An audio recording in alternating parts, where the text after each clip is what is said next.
Om Swastiastu, semeton umat Hindu yang ada di seluruh Indonesia. Kali ini saya akan bercerita tentang Pura Pabean yang ada di daerah Pulaki, Buleleng. Hanya menyeberang dari Pura Pulaki, kalian sudah tiba di Pura Pabean ini ya. Untuk masuk ke pura ini, ambil jalur kanan ya. Yang jalur kiri ini dulunya memang jalur masuk, tapi sekarang hanya untuk jalur medal atau keluar dari pura. Oh ya, semeton Bali, 2 hari yang lalu saya sudah upload video tentang Pura Kertakawat dan penontonnya sudah 1000 lebih ya. Kami ucapkan banyak-banyak terima kasih kepada para penonton yang sudah bersedia menonton dan mendengarkan cerita tentang pura-pura yang ada di Bali. Tapi mana nih teman-teman nih semeton Bali yang sudah menonton video kami? Subscribe-nya mana ini? Kok tidak ada yang tekan subscribe teman-teman? Jika video ini bermanfaat, bantu tekan like, share, dan subscribe.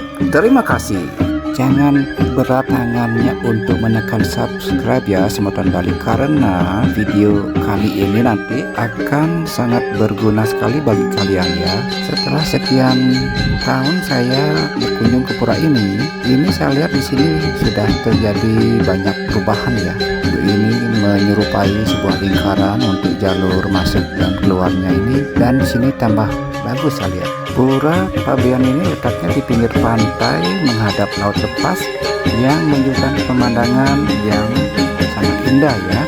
Apalagi nanti di sini kelihatan bisa melihat sunset dan bisa melihat alamnya yang sangat indah sekali. Nah, di pura ini banyak masyarakat yang melakukan penyukatan ya teman-teman. Jadi lokasinya kalian harus turun ke bawah atau di pantai ya, di bawah itu.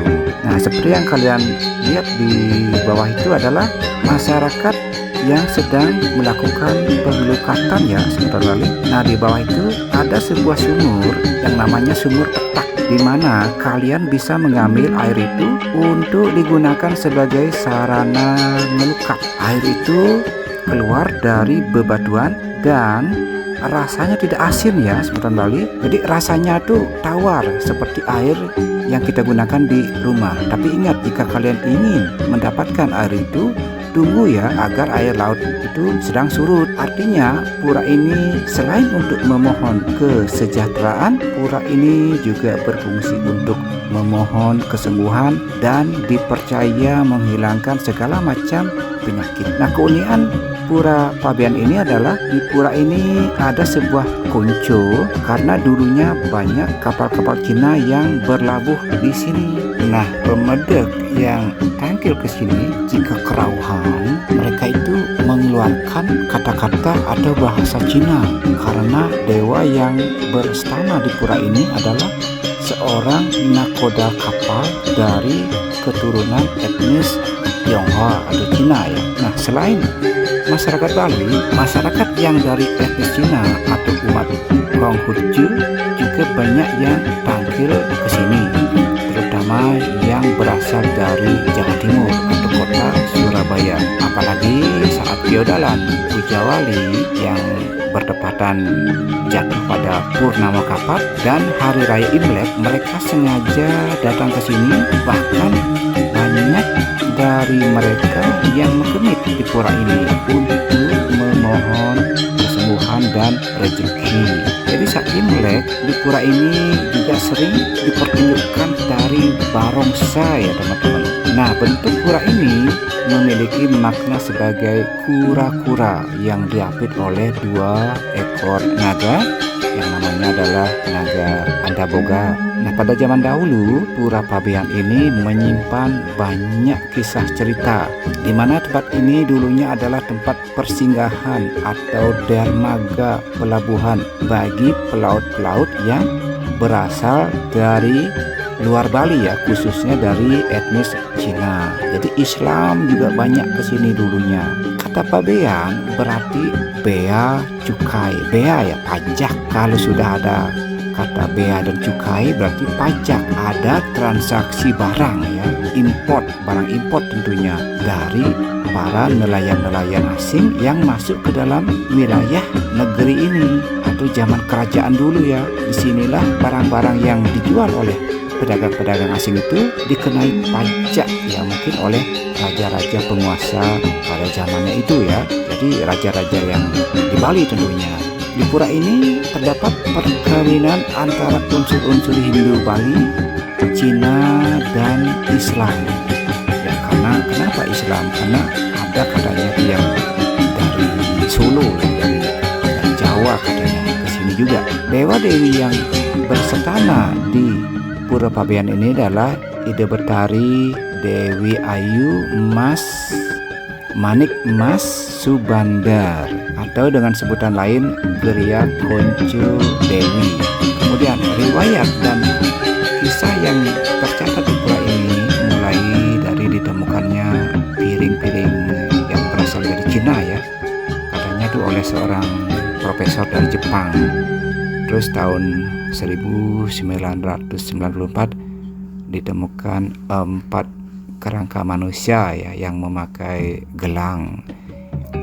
Kemudian kedua jenis peninggalan itu katanya sih berasal dari dinasti Yim, itu Cina ya, dan diperkirakan berumur 2500 tahun sebelum Masehi. Jadi sebelum Belanda datang ke Indonesia itu ini sudah ditemukan dulunya.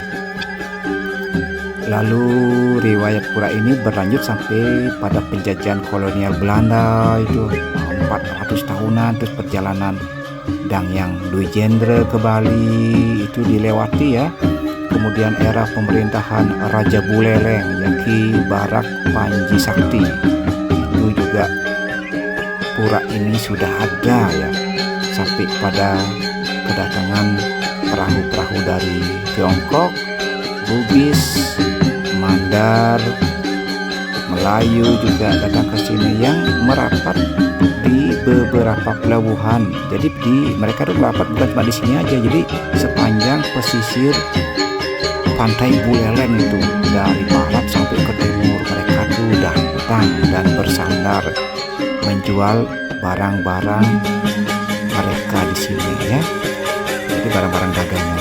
Jadi pada Pelinggih Dewi Kuan Im ini sebagian besar diadopsi itu yang warnanya merah itu yang ada di pojok itu ya. Itu dari pura Pelinggih Dewi Kuan Im.